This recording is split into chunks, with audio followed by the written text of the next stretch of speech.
Assalamu alaikum wa rahmatullahi wa barakatuh. Dans l'épisode précédent, nous avons vu comment la naissance de Moussa alayhi salam fut sauvée par la providence divine, malgré les ordres cruels du Pharaon qui voulait massacrer les enfants mâles des Israélites. Sa mère, inspirée par Allah, eut le courage de le placer dans un coffre et de le confier au Nil. Par un destin extraordinaire, ce fut au sein même du palais du tyran qu'il trouva refuge, élevé comme un prince grâce à la reine Asiya, symbole de compassion et de courage. Ce premier épisode a posé les bases d'un destin exceptionnel, marqué par la foi et les miracles. Aujourd'hui, dans ce deuxième épisode, nous découvrons une nouvelle étape, la jeunesse adulte de Moussa, une période décisive où les choix et les épreuves vont forger sa personnalité et préparer sa mission prophétique. Grandissant entre deux mondes, le luxe du palais et la souffrance de son peuple asservi, Moussa développe une conscience profonde de l'injustice. Ce tiraillement intérieur le conduira bientôt à des événements bouleversants, un meurtre accidentel, une fuite hors d'Égypte et une renaissance à Madian. Ces épreuves, loin d'être un hasard, sont une préparation divine à sa future mission de guide et de libérateur. Chapitre 1. Moussa adulte et le sentiment d'injustice. Les années passèrent et le petit enfant recueilli miraculeusement dans le palais du Pharaon devint un jeune homme robuste, intelligent et plein de noblesse. Moussa alayhi salam, élevé dans le luxe et les privilèges de la cour royale, bénéficia d'une éducation que peu d'hommes de son époque pouvaient espérer. Il apprit les arts, les sciences, les traditions égyptiennes et développa une stature qui imposait respect et admiration. Mais derrière cette façade de grandeur et d'opulence, son cœur demeurait profondément attaché à ses origines, car il savait qu'il n'était pas égyptien de sang, il appartenait au peuple des enfants d'Israël, ceux qui ployaient sous le joug de l'esclavage et de l'oppression. Chaque jour, en traversant les rues, Moussa assistait aux humiliations infligées à son peuple. Il voyait les esclaves épuisés sous le poids des pierres, battus par des contremaîtres cruels, réduits à n'être que des instruments de travail pour les monuments et les projets grandioses du Pharaon. Ces images d'injustice marquaient son cœur et nourrissaient en lui une profonde douleur. Il ne pouvait pas rester insensible à ces scènes, car derrière chaque façade brisée, il reconnaissait ses frères, ses sœurs, son peuple. Grandir entre deux mondes faisait naître en lui une tension intérieure. Dans le palais, il était respecté et honoré comme un prince, mais dans son cœur, il ressentait la souffrance d'un fils d'Israël. Cette dualité le hantait. Devait-il se contenter de profiter de ses privilèges en fermant les yeux sur les injustices, ou devait-il écouter son instinct de justice et se rapprocher des opprimés? Le caractère de Moussa était façonné par la compassion et le sens de l'équité. Même dans sa jeunesse, il se distinguait par une grande sensibilité à l'égard des faibles et des opprimés. Ce n'était pas seulement une réaction émotive, mais un trait profondément ancré en lui, comme une préparation divine pour la mission future. Allah préparait déjà son cœur à la lourde responsabilité de défendre la vérité et de guider les hommes vers la justice. La tradition rapporte que Moussa possédait une force physique impressionnante, mais aussi une sagesse rare. Ce mélange de puissance et de discernement lui donnait un charisme naturel, et ceux qui le côtoyaient ne pouvaient ignorer son destin particulier. Mais malgré ses qualités et son prestige, il se sentait étranger dans le monde du palais. Son cœur l'attirait toujours vers son peuple, vers ses façades marquées par la douleur, vers ses prières silencieuses qui montaient vers Allah dans l'espoir d'une délivrance. Ce chapitre de sa vie met en lumière une leçon profonde. La véritable grandeur ne se mesure pas au confort matériel ou au pouvoir apparent, mais à la capacité d'un cœur à ressentir la souffrance des autres. Moussa aurait pu ignorer les cris de son peuple et vivre paisiblement au palais, mais son âme refusait cette indifférence. Il portait déjà en lui l'esprit d'un prophète, celui qui ne supporte pas l'injustice et qui cherche à établir l'équilibre. Peu à peu, sa compassion se transforma en une volonté d'agir. Il ne se contentait plus d'observer. Il s'approchait des enfants d'Israël, les soutenait dans leurs tâches, les réconfortait de paroles et parfois les protégeait contre les abus des Égyptiens. Sa présence leur donnait de l'espoir, même s'ils ne savaient pas encore qu'il deviendrait leur libérateur. Cette proximité avec son peuple et cette indignation face à l'injustice était en réalité une étape essentielle dans la préparation divine de Moussa. Car un prophète ne naît pas uniquement de miracles, il est forgé par les épreuves, les choix et les douleurs qu'il traverse. Moussa devait sentir au plus profond de son être la souffrance de son peuple, pour pouvoir un jour se lever en tant que guide et messager d'Allah. Dans cette période de sa vie, Moussa incarne un enseignement universel. Ne jamais fermer les yeux sur l'injustice. Il nous rappelle que, même si nous bénéficions d'un confort personnel, notre devoir est de penser à ceux qui souffrent et de chercher des moyens, petits ou grands, de leur apporter soutien et dignité. C'est dans cette tension entre privilèges et responsabilité que se dessine la grandeur des véritables leaders. Ainsi, ce premier chapitre de l'épisode 2 marque le passage de l'enfance protégée à la jeunesse consciente et responsable. Moussa n'est plus simplement l'enfant sauvé des eaux, il devient l'homme éveillé, porteur de justice et témoin des injustices de son temps. Cette prise de conscience allait le conduire vers des choix difficiles, vers des épreuves douloureuses, mais aussi vers l'accomplissement de son destin prophétique. Chapitre 2. Le meurtre accidentel et la fuite de Moussa. Un jour, alors que Moussa alayhi salam se promenait dans la ville, il se retrouva face à une scène qui allait bouleverser le cours de sa vie. La ville, habituellement animée, semblait calme ce jour-là. Mais en traversant une ruelle, il aperçut une bagarre violente. Un Israélite de son peuple se disputait avec un Égyptien, homme de la caste dominante. Le premier, faible et épuisé, implorait de l'aide, tandis que l'Égyptien, arrogant et brutal, l'écrasait sous ses coups. En voyant cette scène, le sang de Moussa ne fit qu'un tour. Depuis des années, il assistait des injustices similaires, mais cette fois-ci, l'appel de son frère d'Israël résonna en lui comme un devoir urgent. L'homme opprimé le supplia. « Ô Moussa, viens à mon secours !» Guidé par son instinct de justice et sa force physique impressionnante, Moussa intervint pour séparer les deux hommes. Il ne voulait pas tuer, il ne voulait pas commettre un crime. Son intention était seulement de défendre le faible, de calmer la situation. Mais d'un seul coup de poing, porté avec la vigueur d'un homme d'une force exceptionnelle, l'Égyptien tomba à terre, sans vie. Le silence qui suivit fut lourd. Moussa se figea, stupéfait. Il venait de commettre un acte irréversible. Sa respiration s'accéléra, son cœur battait à tout rompre. Ce n'était pas un meurtre prémédité, mais un accident tragique. Pourtant, la gravité restait la même. Il avait ôté une vie. Pris de remords, il leva les yeux vers le ciel et dit « Seigneur, j'ai fait du tort à moi-même.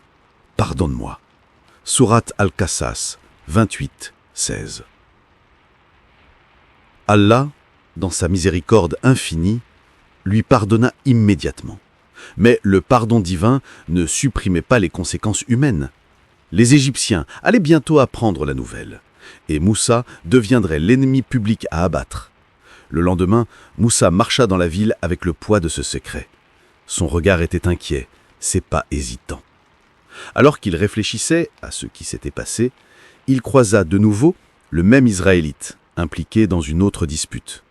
Moussa, étonné, lui dit avec reproche « Tu es vraiment un égaré manifeste » Sourate Al-Qasas 28-18. Mais avant qu'il n'agisse, un Égyptien reconnut Moussa et comprit qu'il était l'auteur de la mort de la veille. Très vite, la rumeur se répandit dans le palais. Moussa, le protégé de Pharaon, avait tué un homme de leur peuple. La colère monta et une décision fut prise. Il devait être exécuté. À ce moment critique, Allah envoya un homme décrit dans le Coran comme un homme qui venait du bout de la ville qui avertit Moussa en secret. « Ô Moussa, les chefs se concertent pour te tuer. Sors d'ici, car je suis pour toi un conseiller sincère. » Sourate Al-Qasas 28-20. Le cœur de Moussa se serra. Quitter la ville signifiait abandonner tout, le palais, le confort, et même sa mère adoptive qu'il avait élevée comme son fils. Mais rester signifiait mourir. Le choix était clair, il devait fuir. Alors, sans attendre, Moussa quitta la cité. Ses pas le portaient rapidement, son regard tourné vers l'horizon. Il ne prit rien avec lui, sauf sa foi en Allah. Sur ses lèvres, une invocation sincère jaillissait. « Seigneur, sauve-moi du peuple injuste. » Sourate El-Qassas 21, 21. Son exil commençait. Chaque pas l'éloignait de l'Égypte, mais le rapprochait d'un destin plus grand. Il erra seul dans le désert, fatigué, affamé, le cœur lourd, mais en même temps, un sentiment de liberté nouvelle s'ouvrait en lui. Car il savait que Allah avait un plan pour lui, et que ce départ, bien qu'imposé par les circonstances, n'était pas une fuite, mais une préparation. Cette fuite de Moussa alayhi salam marque un tournant décisif. Jusqu'à là, il était l'homme partagé entre deux mondes. À partir de ce moment, il devint l'homme du désert, façonné par la solitude, par la faim et par la nécessité de mettre toute sa confiance en Allah. C'était dans cet exil qu'il allait mettre à l'épreuve les épreuves et les rencontres qui forgeraient définitivement son caractère prophétique. L'histoire du meurtre accidentel et de la fuite de Moussa nous enseigne plusieurs leçons essentielles. L'intention compte aux yeux d'Allah. Moussa n'avait pas voulu tuer, mais lorsqu'il se rendit compte de son erreur, il se tourna immédiatement vers son Régneur. Allah répondit à son sincérité par son pardon. Les conséquences de nos actes demeurent. Même pardonné, Moussa dut affronter la réalité humaine, la colère du pharaon et la nécessité de quitter sa terre. Le pardon divin n'efface pas toujours les répercussions dans la vie d'ici-bas. La fuite n'était pas une défaite. Allah préparait Moussa à une mission plus grande. Ce départ d'Égypte annonçait le début de son cheminement spirituel vers la prophétie. En quittant l'Égypte, Moussa ne savait pas encore qu'il allait rencontrer une nouvelle famille, trouver refuge auprès d'un prophète sage et être choisi par Allah pour recevoir sa parole. Mais déjà, les premiers fils de sa destinée étaient visibles. Il avait goûté à la douleur de l'erreur, à la difficulté de l'exil et à la force de la reliance à Allah. Ainsi s'achève ce deuxième chapitre, un Moussa transformé, quittant les fastes du palais pour entrer dans le désert, où il allait apprendre la patience, la persévérance et la dépendance totale à son Créateur. Chapitre 3. L'arrivée à Madian et la rencontre avec les filles de Shoaïb. Après avoir quitté précipitamment l'Égypte, Moussa alayhi salam marcha seul dans le désert. Son corps était fatigué, son cœur alourdi par la peur et la culpabilité. Il n'avait ni provision ni plan clair, seulement une conviction profonde. Allah l'accompagnait. Ses lèvres murmuraient sans cesse des prières, et ses yeux cherchaient un signe de guidance dans cet horizon aride. Les jours passaient, et la faim se faisait de plus en plus oppressante. Moussa, habitué à la vie aisée du palais, goûtait désormais à l'amertume de la solitude et du dénuement. Mais cette épreuve n'était pas une punition, elle était une purification. Allah forgeait en lui la patience, la persévérance et l'humilité nécessaires pour devenir un guide et un prophète. Après un long voyage, il arriva dans la région de Madian, située à l'est de la mer Rouge. Épuisé, il s'approcha d'un puits, lieu de rassemblement des habitants qui venaient abreuver leurs troupeaux. Autour du puits, une foule d'hommes s'agitait, chacun cherchant à puiser l'eau en premier pour ses bêtes. L'ambiance était tendue, dominée par la force et la rivalité. Et quand Moussa arriva au point d'eau de Madian, le Coran nous raconte « Et quand il fut arrivé au point d'eau de Madian, il trouva là un attroupement de gens abreuvant leurs troupeaux, et aussi 2 femmes à l'écart retenant leurs bêtes. Il leur dit « Quel est votre problème ?» Elles répondirent « Nous n'abreuverons que quand les bergers seront partis, et notre père est un vieil homme très âgé. » Ce passage montre la modestie et la pudeur de ces 2 jeunes femmes, ainsi que la compassion de Moussa qui choisit d'intervenir pour leur venir en aide. Ces paroles touchèrent profondément Moussa. Elles résumaient une situation d'injustice ordinaire, 2 jeunes femmes contraintes de supporter la domination masculine et d'attendre que les autres aient fini, simplement parce qu'elles n'avaient pas la force de s'imposer. Mais Moussa, lui, possédait cette force, et il ne pouvait rester indifférent. Sans hésiter, il se dirigea vers le puits. Sa stature imposante et sa détermination impressionnèrent les bergers. Il écarta la pierre lourde qui couvrait le puits, une tâche que plusieurs hommes avaient l'habitude d'accomplir ensemble, et puisa l'eau avec énergie.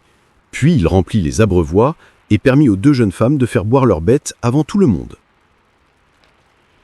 Ce geste simple mais noble illustrait déjà la mission de Moussa, défendre les opprimés, rétablir la justice et utiliser sa force, non pas pour dominer, mais pour servir.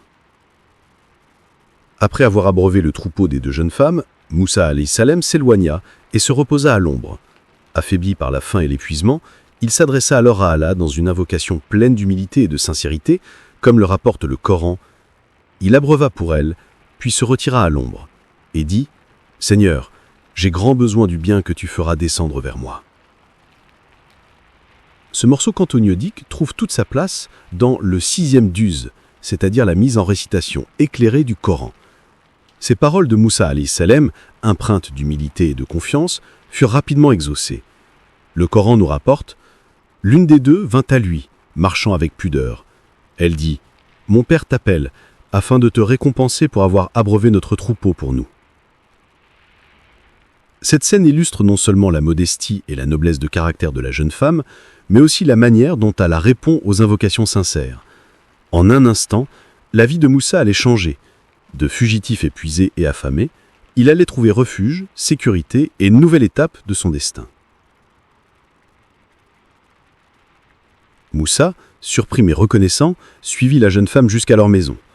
Là, il rencontra leur père, un homme sage et pieux que les exégètes identifient comme le prophète Chouaïb alayhi salam. Cet homme, en entendant le récit de Moussa, comprit qu'il avait devant lui un être exceptionnel, choisi et guidé par Allah. La rencontre avec la famille fut empreinte de chaleur et de respect. Moussa alayhi salam, malgré sa fatigue, montra une sincérité et une honnêteté qui ne laissèrent pas indifférents. Le Coran rapporte « L'une d'elles dit « Ô mon père, engage-le, le meilleur que tu puisses engager est celui qui est fort et digne de confiance. » Ces paroles témoignent non seulement de l'admiration de la jeune femme pour les qualités de Moussa, mais aussi d'un signe providentiel. Allah guidait discrètement son serviteur vers une nouvelle étape, où il allait trouver non seulement du travail, mais aussi un foyer et une famille. Ces deux qualités, force et fiabilité, allaient devenir les marques distinctives de Moussa.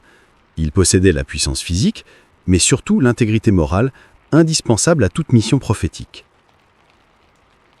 Chouaïb, inspiré par cette sagesse, proposa alors à Moussa un pacte. Travailler pour lui pendant 8 ans, ou 10 ans s'il le désirait, en échange de la main de sa fille. Pour Moussa, c'était une réponse miraculeuse à son invocation. Lui qui était seul, affamé et sans abri, trouva non seulement un refuge, mais aussi une famille et un avenir. Ce passage de la vie de Moussa nous transmet plusieurs leçons puissantes. La foi attire la providence. Moussa n'avait rien, mais son invocation sincère attira sur lui l'aide d'Allah qui lui offrit un foyer et une mission. La vraie force est au service des autres. Moussa n'utilisa pas sa puissance pour écraser, mais pour protéger et se laver 2 jeunes femmes en difficulté. La confiance et l'intégrité sont des trésors. Ce n'est pas seulement la force de Moussa qui impressionna Chouaïb, mais surtout sa droiture et sa pudeur. La patience ouvre les portes. Après l'épreuve de l'exil, de la faim et de la solitude, Allah lui donna une nouvelle vie, remplie de bénédictions. Ainsi, ce chapitre marque une transition capitale. Moussa passa du fugitif traqué au serviteur accueilli, de l'exilé solitaire à l'homme honoré par une famille pieuse. À Madian, il allait apprendre la vie simple, le travail patient et la construction d'un foyer. Autant d'étapes préparatoires à sa future mission prophétique. Chapitre 4. Le mariage et les années de service à Madian. Après son arrivée à Madian et sa rencontre providentielle avec le prophète Chouaïb alayhi salam, Moussa alayhi salam trouva un havre de paix loin des peurs et de la solitude qu'il avait connues en Égypte. Le destin, guidé par Allah, l'avait conduit vers une nouvelle étape de sa vie, l'intégration dans une famille pieuse et respectée, et la découverte d'un mode de vie simple et digne, loin des fastes du palais pharaonique. Lors de son premier échange avec Chouaïb, Moussa raconta avec franchise les événements qui l'avaient poussé à fuir. L'injustice des Égyptiens envers les Israélites, son intervention dans la rixe et l'accident tragique qui avait coûté la vie à un homme. Chouaïb, en homme sage et prophète de Dieu, écouta avec attention et compassion. Il comprit immédiatement que Moussa n'était pas un criminel, mais un homme au cœur pur, injustement accablé par les circonstances. C'est alors que Chouaïb lui fit une proposition qui allait changer son existence. Il lui dit, selon le Coran, « Je voudrais te marier à l'une de mes 2 filles, à condition que tu travailles à mon service pendant 8 années. Si tu en fais 10, ce sera de ton plein gré. Je ne veux pas te mettre dans la gêne. Tu me trouveras, si Allah le veut, du nombre des gens de bien. Coran 28, 27. Cette offre était bien plus qu'un simple contrat. Elle représentait un refuge, une reconnaissance et une bénédiction. Pour Moussa, qui avait fui sans rien, c'était l'accomplissement miraculeux de son invocation au pied du puits. Allah lui offrait non seulement un abri, mais aussi une épouse et une mission de vie honorable. Moussa accepta sans hésiter. Il répondit « Qu'il en soit ainsi entre moi et toi. Quel que soit le terme que j'accomplirai, il n'y aura pas d'injustice contre moi. Et Allah est garant de ce que nous disons. » Sourate El-Qasas 28, 28.